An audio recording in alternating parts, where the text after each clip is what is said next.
अब अपन देख रहे हैं द्रविड़ शैली। तो मंदिर निर्माण की मैंने बताया था कि मंदिर निर्माण की प्राचीन भारत में 3 शैलियाँ थी, नागर शैली, द्रविड़ शैली और बैसर शैली। नागर शैली के बारे में हमने देख लिया। अब जो दूसरी शैली पढ़ रहे हैं वो पढ़ रहे हैं अपन द्रविड़ शैली। तो द्रविड़ शैली को भी हम वैसे ही पढ़ेंगे कि द्रविड़ शैली का क्षेत्र और विस्तार कहाँ था, मतलब द्रविड़ शैली का विकास कहाँ पर हुआ, फिर द्रविड़ शैली में और नागर शैली में क्या क्या अंतर है, दोनों में क्या डिफरेंस है, इसके बारे में देखेंगे अपन। फिर द्रविड़ शैली की क्या क्या विशेषताएं हैं, जैसे नागर शैली की देखी थी वैसे ही द्रविड़ शैली की क्या क्या विशेषता है ये देखेंगे। और फिर हम देखेंगे कि जिस प्रकार से नागर शैली के मंदिर थे वैसे ही द्रविड़ शैली के कौन कौन से प्रसिद्ध मंदिर है, इसके बारे में देखेंगे। तो आइए अपन चलते हैं द्रविड़ शैली। तो द्रविड़ शैली के बारे में हम तोड़ करके उसको देखेंगे इस तरह से जो है कि द्रविड़ शैली में क्या क्या देखेंगे अपन। द्रविड़ शैली के क्षेत्र की कहाँ पर विकास हुआ इसके बारे में देखेंगे। नागर शैली द्रविड़ शैली में क्या अंतर है, दोनों में डिफरेंस क्या है, इसके बारे में देखेंगे। द्रविड़ शैली की क्या क्या विशेषताएं हैं इसके बारे में देखेंगे। और प्लस द्रविड़ शैली के मंदिर जो है वो कौन कौन से इसके बारे में देखेंगे। तो आइए अपन पहले चल रहे हैं वो चलें द्रविड़ शैली के क्षेत्र कि द्रविड़ शैली का विकास कहाँ पर हुआ, इसको देखते हैं अपन। द्रविड़ शैली के क्षेत्र अगर नक्शे में अपन देखेंगे तो नक्शे में हो गया ये वाला। अगर अपन यूँ देखें कि ये मान लीजिए भारत का नक्शा है, तो ये जो हिस्सा है दक्षिण भारत का, दक्षिण भारत ये जो पूरा हिस्सा है यहाँ पर द्रविड़ शैली का विकास हुआ, यहाँ पर द्रविड़ शैली का विकास यहाँ हुआ। तो मतलब कि द्रविड़ शैली के मंदिरों का निर्माण जो है वो दक्षिण भारत में हुआ। तो यही बात हो गई कि दक्षिण भारत में मंदिरों के निर्माण की शैली को क्या कहा जाता है, द्रविड़ शैली कहा जाता है। जिस तरह से उत्तर भारत में मंदिरों के निर्माण की शैली को नागर शैली कहा जाता है, या नागर शैली उत्तर भारत के मंदिरों के निर्माण की शैली को कहा जाता है, वैसे ही दक्षिण से द्रविड़ शैली जो है वो दक्षिण भारत के मंदिरों के निर्माण की शैली को कहा जाता है कि दक्षिण भारत के मंदिरों के निर्माण की शैली को, मंदिरों के निर्माण की शैली को क्या कहा जाता है, द्रविड़ शैली कहा जाता है। द्रविड़ शैली कहा जाता है।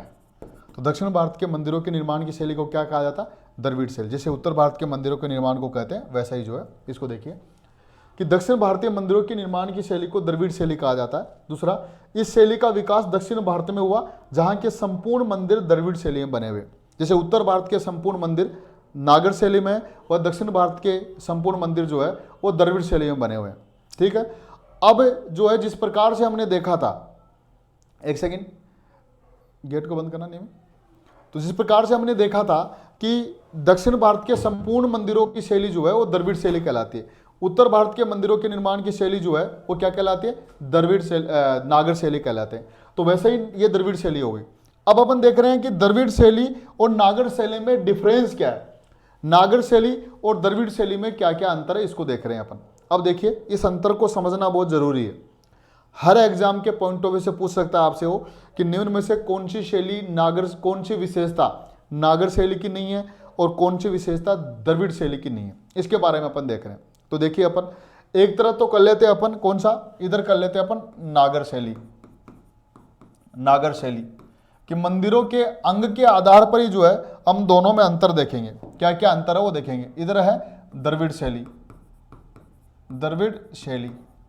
अब दोनों का अंतर देखेंगे अपन एक एक करके। अंतर जहां पर देख रहे हैं अपन, दोनों का डिफरेंस जो है वो देख रहे हैं, अंतर क्या क्या है, अंतर। अब देखिए यहां पर 1 बाय 1 अपन चल रहे हैं, अंतर में जो है एक एक करके अंतर बता रहे हैं मैं आपको। पहली बात, द्रविड़ शैली के मंदिरों नागर शैली के मंदिरों का निर्माण जो है एक चबूतरे पर किया गया, जबकि दक्षिण शैली के मंदिरों का निर्माण जो है वो धरातल पर किया गया। तो ध्यान रखिएगा इस बात को है कि नागर शैली के मंदिर जो है वो किस पर बने हुए हैं, चबूतरे पर निर्मित मंदिर, चबूतरे पर निर्मित मंदिर। तो नागर शैली के सब मंदिर जो है वो किस पे बने हुए हैं, चबूतरे पर। जबकि इधर जो है द्रविड़ शैली के जो है धरातल पर निर्मित मंदिर, धरातल पर निर्मित मंदिर। अब देखिए आप, अगर आपको पहचान पाए कि मान लीजिए आप कहीं जाओ और किसी मंदिर को देखो, तो मंदिर को देख करके आप बता सकते हो कि ये विशेषता तो इसकी नागर शैली की है और ये विशेषता उसकी द्रविड़ शैली की है। किस आधार पर? इस आधार पर। तो नागर शैली के मंदिर का निर्माण एक चबूतरे पर किया गया है। चबूतरा आपको सीढ़ियों में चढ़ना जाए तो समझो कि वो नागर शैली में बना हुआ है, क्योंकि वो चबूतरे पर है। और धरातल पर, दक्षिण भारत में जब आप मंदिरों में जाओगे तो बिल्कुल फ्लैट जाओगे और फ्लैट ही जो है एंट्री कर जाओगे, जैसे घुसोगे वैसे ही जा, आपको सीढ़ियों पर चढ़ना नहीं पड़ेगा। तो वो उसको बोलते हैं धरातल पर निर्मित मंदिर। तो धरातल पर निर्मित मंदिर द्रविड़ शैली, चबूतरे पर निर्मित मंदिर ये जो होगी नागर शैली। अब दूसरी नागर शैली की विशेषता अगर अपन देखें कि गर्भगृह, गर्भगृह मतलब जहां पर मुख्य देवता की मूर्ति है, वर्गाकार गर्भगृह नागर शैली के मंदिर की है, वर्गाकार गर्भगृह, गर्भगृह। तो अगर गर्भगृह मतलब जहां पर मुख्य देवता की मूर्ति स्थापित है, अगर वो वर्गाकार है, वर्गाकार का मतलब यूं चारों बराबर है, चारों कोने वर्गाकार है, इसका मतलब वो नागर शैली की विशेषता है। अगर अपन इधर देखें तो यहां पर जो है आयताकार गर्भगृह, आयताकार ओब्लिक गोला, ओब्लिक वर्गाकार, वर्गाकार गर्भगृह।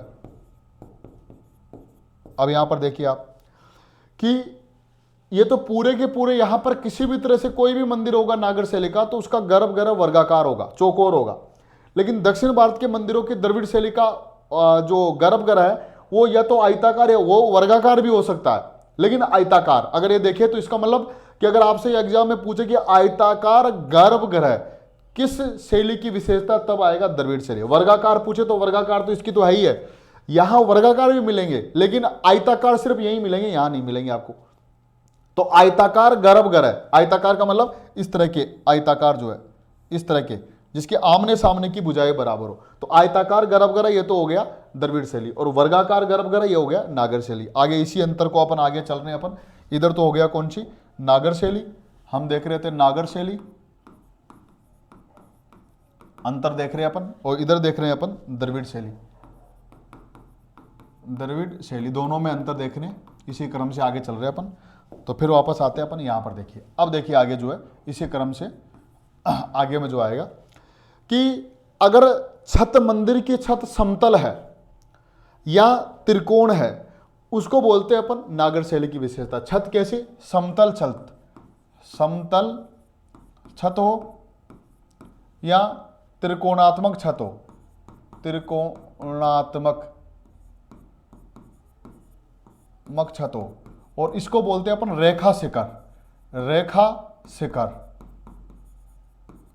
रेखा शिखर। अब देखिए आप, यानी कि या तो छत हो ऐसे समतल होनी चाहिए बिल्कुल, या छत होनी चाहिए ऐसे इस तरह की छत हो, या छत हो इस तरह की हो, इसको बोलते हैं, इस भाग को बोला जाता है रेखा शिखर। तो ध्यान रखिएगा, रेखा शिखर। छत या तो समतल होगी नागर शैली में, या प्लस इस तरह की आकृति की होगी, इस तरह से जो है आकृति दिखाई देगी आपको।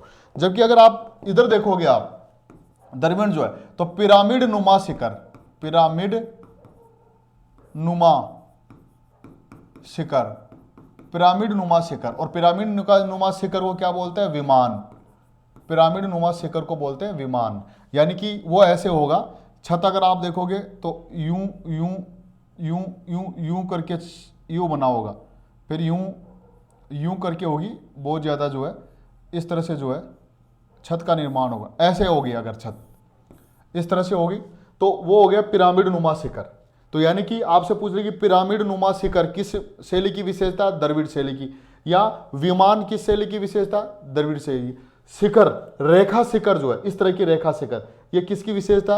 ये नागर शैली की विशेषता। फिर आगे चल रहे हैं अपन, इसी में जो है आगे जो है कि कमल, कलश एवं आमलक, एवं आमलक, कलश व आमलक किस शैली की विशेषता है? नागर शैली की विशेषता। मैंने बताया कलश के मंदिर के सबसे ऊपर भाग पर एक जो है कलश होता है, उसको बोलते हैं कलश, और एक होता है आमलक, उससे नीचे का हिस्सा होता है आमलक। तो कलश और आमलक ये दो नाम आ जाए तो ये अपने आप में नागर शैली की विशेषता। अगर इधर देखेंगे अपन, इधर जो है यहां बोलते हैं स्तूपिका, स्तूपिका, स्तूपिका। यानी कि अगर आप मंदिर के, मान लीजिए कोई भी मंदिर ऐसे करके ऐसे करके ऐसे करके ऐसे करके ऐसे करके बना हुआ है, मान लीजिए, फिर ऐसा करके ये क्योंकि पिरामिड आकार का बना हुआ है, ऐसे ऐसे पिरामिड होगा, तो ऐसा, तो यहाँ पर जो है वो क्या होगा, एक ऐसे करके इस तरह की जो है स्तूप की आकृति बनी रहेगी। जैसे कि स्तूप का आकृति देखी थी अपन ने, स्तूप जानते हो, वैसे इसके ऊपर जो है ये ऐसे करके और ऐसे करके इस तरह का बना होगा, इस तरह से, इसको स्तूप। तो वहाँ जो है, यहाँ अगर आप देखोगे तो यहाँ मंदिर के ऊपरी भाग पर जो है ऐसे करके और यहाँ पर जो है एक ऐसे करके बनी होती है जो है, और फिर इस पे जो है एक कलश ऐसे बना होता है। दोनों में अंतर है। ये तो हो गया कलश, ये हो गया आमलक, आमलक। जबकि यहाँ जो है ये है स्तूपिका, ये जो बनी हुई है। तो स्तूप की छोटी सी आकृति, घंटी आकृति होती है, वो हो गई स्तूपिका। तो स्तूपिका जो है वो द्रविड़ शैली की विशेषता है, और कलश और आमलक जो है ये नागर शैली की विशेषता है। आगे देख रहे हैं और क्या डिफरेंस हो गया, और क्या जो है द्रविड़ शैली, इधर तो इधर जो है नागर शैली, नागर शैली, दोनों में डिफरेंस देख रहे हैं अपन। अब देखिए उसी क्रम से आगे चल रहे हैं अपन, जो भी नंबर का जो भी क्रम चल रहा है अपन वो देख रहे हैं अपन। अब देखिए कि नागर शैली के नगर जो है उसमें सामान्य प्रांगण होगा, यानी प्रांगण का अभाव होगा। एक तरह देखा जाए कि प्रांगण होगा ही नहीं, तो सामान्य प्रांगण या प्रांगण का अभाव, सामान्य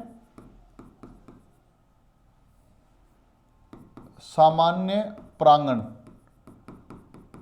या विशाल प्रांगण का अभाव, विशाल प्रांगण का अभाव, प्रांगण का अभाव रहेगा। जबकि इधर क्या होगा, विशाल प्रांगण, इधर जो है विशाल प्रांगण का निर्माण, विशाल प्रांगण का निर्माण, अब ये विशाल प्रांगण क्या है, इसको देखिए कि अगर आप मंदिर में जाओगे और मंदिर, जैसे अपन कोई मकान में जाते हैं, मकान के बाहर एक तो मकान बना होता है, सीधा ही गेट लगा होता है जैसे सिटी में रहता है, और एक मकान होता है उसके आगे पहले गार्डन रहता है, बड़ा सारा पार्क रहता है। तो आप जाओगे तो उसमें पहले पार्क में जाना होगा, फिर मकान में, जिसको गार्डन बोलते हैं अपन, उसको प्रांगण भी कहते हैं। तो उत्तर भारत के जब मंदिर बने नागर शैली के मंदिरों में या तो प्रांगण न के बराबर था, और था तो बिल्कुल सामान्य प्रांगण था, या प्रांगण था ही नहीं। तो जहां सामान्य प्रांगण या बिल्कुल विशाल प्रांगण का अभाव, जबकि दक्षिण भारत के मंदिरों में देखोगे आप तो बड़ा सारा प्रांगण मिलेगा। कैसे कि मान लीजिए ऐसा करके ये बना हुआ है ऐसे, और मंदिर है यहाँ पर मंदिर है यहाँ पर। अब ये जो बाकी का जगह जो हो गया ये खाली हो गया, ये खाली, यहाँ से एंट्री की एक खाली जगह मिल गई आपको, तो ये हो गया विशाल प्रांगण, इसको बोलते हैं प्रांगण। जो है ये जो खाली जगह मिल गई प्रांगण। दक्षिण भारत के मंदिरों में ऐसा नहीं मिलेगा आपको, नागर शैली के मंदिरों में विशाल प्रांगण होगा ही नहीं। तो विशाल प्रांगण का अभाव नागर शैली की विशेषता, विशाल प्रांगण का निर्माण ये है द्रविड़ शैली की विशेषता। फिर इधर चल रहे हैं अपन जो है वापस जो है कि विशाल चार दीवारी का निर्माण, दीवारी का अभाव, यहां तो आएगा अभाव, विशाल चार दीवारी का अभाव, इधर आएगा विशाल चार दीवारी का निर्माण, विशाल चार दीवारी का निर्माण। और इधर ही इसी में जोड़ देता हूं, फिर मैं तीनों को एक साथ समझा जाता हूं। मैं यहां आएगा जो है जलाशय, प्रांगण में या मंदिर प्रांगण में बांध, तालाब व जलाशय का अभाव, जबकि इधर आएगा तालाब व जलाशय का निर्माण,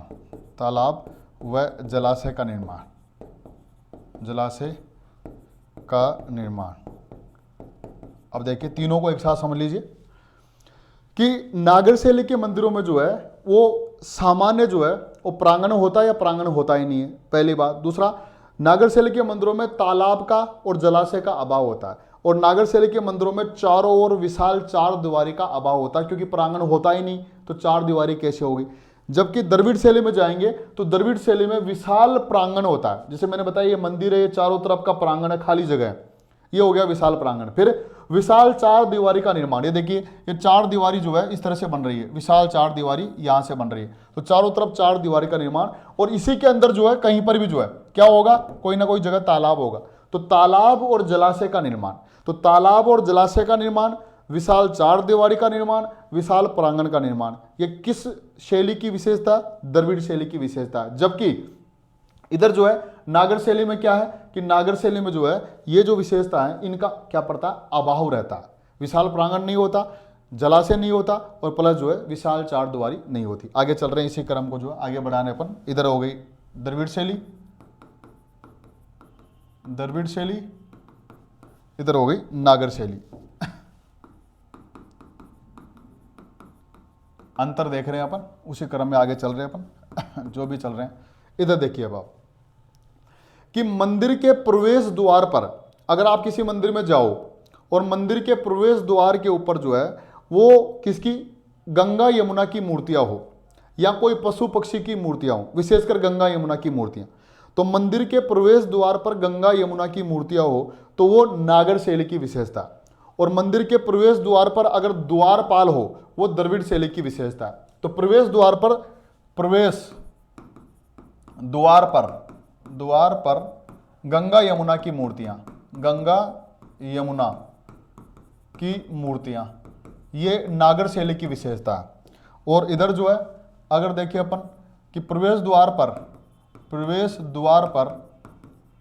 पर द्वारपालों की मूर्तियां, द्वारपालों की मूर्तियां, ये किसकी विशेषता, ये हो गई द्रविड़ शैली की विशेषता। अब इधर देखिए वापस आइए अपन, इधर जो हो गया सामान्य प्रवेश द्वार, सामान्य प्रवेश द्वार, और उसको क्या बोलते थे, तोरण, सामान्य प्रवेश द्वार, और विशाल प्रवेश द्वार, इधर जो है वो द्रविड़ शैली विशाल प्रवेश द्वार, विशाल प्रवेश द्वार, इसको बोलते हैं गोपुरम, गोपुरम, गोपुरम, ध्यान रखना।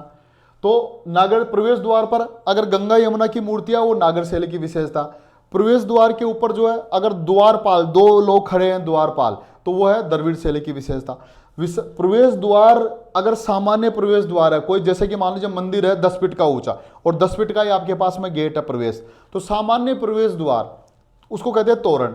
ये सामान्य प्रवेश द्वार तोरण जो है वो नागर शैली की विशेषता है। जबकि विशाल गोपुरम, विशाल प्रवेश द्वार, क्या आप जाओगे तो बड़ा सारा जो है दक्षिण भारत में जाओगे तो गेट से पहले ही बड़ा सारा क्या मिलेगा आपको, प्रवेश द्वार मिलेगा, और उस प्रवेश द्वार को दक्षिण भारत में जो है द्रविड़ शैली में क्या कहा था, गोपुरम। तो गोपुरम शब्द अपने आप में द्रविड़ शैली का है। इधर जो है वो तोरण जो है वो अपने आप में जो है वो नागर शैली का क्या है, शब्द है, ध्यान रखिएगा। तो इस प्रकार जो है तोरण द्वारों के बारे में भी क्या हो गया, इस तरह से जो है नंबर आ गया, यानी कि गोपुरम जो है द्रविड़ शैली की है और सामान्य प्रवेश द्वार जो है वो तोरण जो है वो नागर शैली की विशेषता। तो इस तरह से जो है नागर शैली और द्रविड़ शैली दोनों में क्या है, डिफरेंस है, अलग अलग अंतर है। तो ये इनके आधार पर अगर आप किसी भी मंदिर को जाकर के आप पहचान जाओगे कि ये नागर शैली में बना हुआ है या द्रविड़ शैली में, इसकी ये विशेषता नागर शैली की है, ये विशेषता द्रविड़ शैली की है। अब मैं वापस रिवाइज कर रहा हूं आपको, अगर कि नागर शैली के मंदिर अगर विशाल चबूतरे पर बना हुआ है तो नागर शैली की विशेषता, अगर धरातल पर बना हुआ मंदिर द्रविड़ शैली की विशेषता, अगर ऊपर जो है छत जो है मंदिर की अगर समतल है या ऐसे करके है त्रिकोणात्मक है उसको बोलते हैं रेखा शिखर, ये नागर शैली की विशेषता। अगर शिखर जो है पिरामिड नुमा है छत, वह है द्रविड़ शैली की विशेषता। प्रवेश द्वार सामान्य है तोरण, तो वह है नागर शैली। प्रवेश द्वार विशाल है गोपुरम, वह है द्रविड़ शैली। अगर कलश और आमलक है वह है नागर शैली, स्तूपिका है वह है द्रविड़ शैली। प्रवेश द्वार के सामने द्वारपालों की मूर्तियां हैं द्रविड़ शैली। प्रवेश द्वार के बाहर जो है गंगा यमुना की मूर्ति है नागर शैली। अगर चबूतरे पर बनाया गया है मंदिर किसी का भी वह है नागर शैली। धरातल पर बना हुआ है वह है द्रविड़ शैली। मंदिर के अंदर जलाशय बना हुआ है, बांध बना हुआ, तालाब बना हुआ है द्रविड़ शैली। नहीं बना हुआ है नागर शैली। चारों तरफ चार दीवारी का निर्माण है द्रविड़ शैली। चार दीवारी नहीं है नागर शैली। चारों तरफ जो है अपन का विशाल प्रांगण है द्रविड़ शैली। विशाल प्रांगण नहीं है, ये हो गया नागर शैली।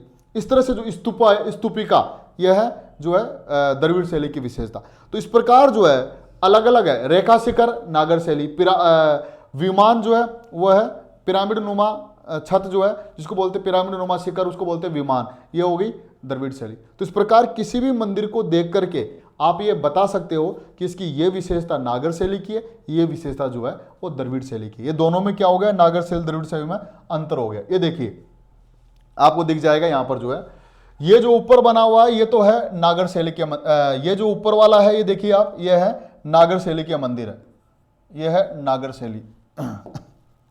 इसको देख करके आप समझ जाओगे थोड़ा। नागर शैली, नागर शैली के मंदिरों की संरचना ऐसे होगी। और ये जो नीचे बना हुआ ये है द्रविड़ शैली, द्रविड़ शैली, ये द्रविड़ शैली है। अब देखिए कैसे कि यहाँ विमान मैंने लिख तो दिया, लेकिन विमान वस्तुतः इसको कहते हैं, विमान अपने आप में शब्दी दक्षिण का है, ध्यान रखिएगा आप जो। तो ये देखो शिखर, और इधर आ गया, इसको बोलते हैं विमान, विमान यहां रख लीजिए, पिरामिड नुमा शिखर इसको बोलते हैं। तो ये देखिए आप, या त्रिकोण की छत दिख रही है, यहाँ पिरामिड नुमा दिख रही है आपको जो है। फिर गर्भगृह यहाँ चौकोर है, यहाँ देखिए यहाँ यूं बराबर है, यहाँ देखिए आयताकार है, आयताकार जो है ये गर्भगृह है यहाँ पर जो है, और यहाँ जो है वो चौकोर गर्भगृह है। यहाँ देखोगे आप तो चौकोर गर्भगृह है। फिर यहाँ देखोगे आप जो है ये जो मंडप है यहाँ पर, ये बड़ा मंडप दिखेगा आपको, विशाल महामंडप। तो मंडप भी है, मंडप मतलब स्तंभ युक्त आधारित, या छोटा मंडप सामान्य मंडप। उत्तर भारत के मंदिरों में नागर शैली में सामान्य मंडप है, जबकि दक्षिण के मंडलों में विशाल मंडप, देखिए बड़ा महामंडप, विशाल मंडप हो गया। फिर आगे देखिए यहाँ पर, ये देखिए राजा गोपुरम में विशाल प्रवेश द्वार, यहाँ पर गोपुरम की जगह यहाँ पर शब्द लिखिए तोरण, ये पहले से प्रिंटेड था इसलिए वहां से लिए हैं। इसको बोलते हैं तोरण और इसको बोलते हैं गोपुरम। ये विशाल यहाँ सामान्य प्रवेश द्वार है यहाँ पर देखिए। अब ये चारों तरफ जो है बिल्कुल आंगन है, ऐसे बड़ा सारा विशाल प्रांगण है, इसका छोटा सा प्रांगण है। तो इस प्रकार ये दोनों में डिफरेंस आप इसके आधार पर देख सकते हो कि इस तरह की आकृति यहाँ पर बनी हुई है। आप देखो यहाँ पर कि ये तो कलश है और ये आमलक है। अब यहां देखिए ये जो है यहां पर उस तरह का कलश आमलक नहीं है, ये स्तूपिका है, स्तूपिका। तो इस प्रकार जो है ये द्रविड़ शैली की विशेषता। तो इस चित्र के आधार पर हम ये कह सकते हैं कि नागर शैली के मंदिर कैसे बने होंगे और द्रविड़ शैली के मंदिर कैसे बने होंगे। इस आधार पर जो है हमने नागर शैली द्रविड़ शैली के मंदिरों को देखा। अब देखिए द्रविड़ शैली के मंदिरों की विशेषता। अगर द्रविड़ शैली के मंदिरों की विशेषता अगर अपन देखेंगे तो मैंने बताया अभी आपको बोल करके जो है द्रविड़ शैली के मंदिरों की विशेषता बोल करके फिर वापस रिवाइज कर रहा हूं मैं कि विशाल प्रांगण, ये द्रविड़ शैली के मंदिरों की विशेषता। दूसरा जो है चारों तरफ विशाल चार दीवारी का निर्माण, ये द्रविड़ शैली के मंदिरों की विशेषता। मंदिर के अंदर तालाब और जलाशय का निर्माण, ये द्रविड़ शैली के मंदिर की विशेषता। पिरामिड नुमा छत जिसको बोलते हैं विमान, पिरामिड नुमा शिखर जिसको बोलते हैं विमान, ये द्रविड़ शैली की विशेषता।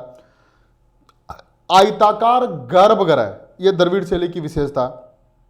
फिर हमने कहा कि स्तंभ आधारित विशाल बरामदा महामंडप, ये द्रविड़ शैली की विशेषता। प्रवेश द्वार, विशाल प्रवेश द्वार जिसको गोपुरम बोलते हैं, द्रविड़ शैली की विशेषता। प्रवेश द्वार के बाहर द्वारपालों की मूर्तियां, ये जो है ये द्रविड़ शैली की विशेषता। तो इस प्रकार जो है द्रविड़ और स्तूपिका का निर्माण, शिखर के ऊपर स्तूपिका का निर्माण, ये द्रविड़ शैली की विशेषता। तो इस प्रकार जो है द्रविड़ शैली की विशेषता जो है मंदिरों की विशेषता यह है जो मैंने बोल करके आपको बताया। इस तरह से देखिए पिरामिड नुमा शिखर जिसको विमान कहा जाता है, ये द्रविड़ शैली की विशेषता, यानी कि विमान द्रविड़ शैली की विशेषता।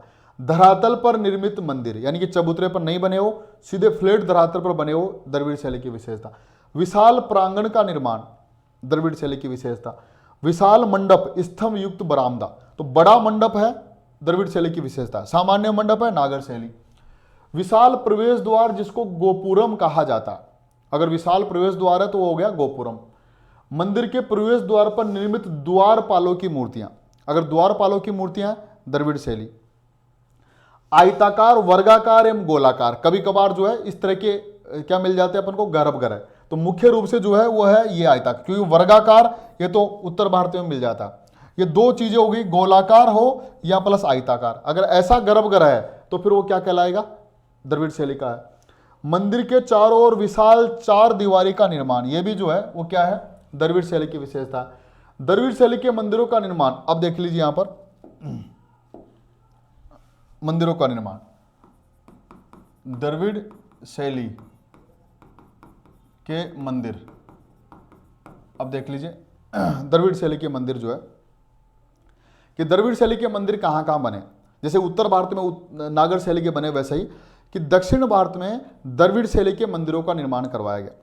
और 4 राजवंशों के नेतृत्व में जो मंदिर बने वो द्रविड़ शैली के बने। जैसे कि चोल राजवंश के चोल राजाओं के संरक्षण में, जैसे पल्लव राजाओं के संरक्षण में, जैसे पांडे राजाओं के संरक्षण में, जैसे राष्ट्रकूट राजाओं के संरक्षण में।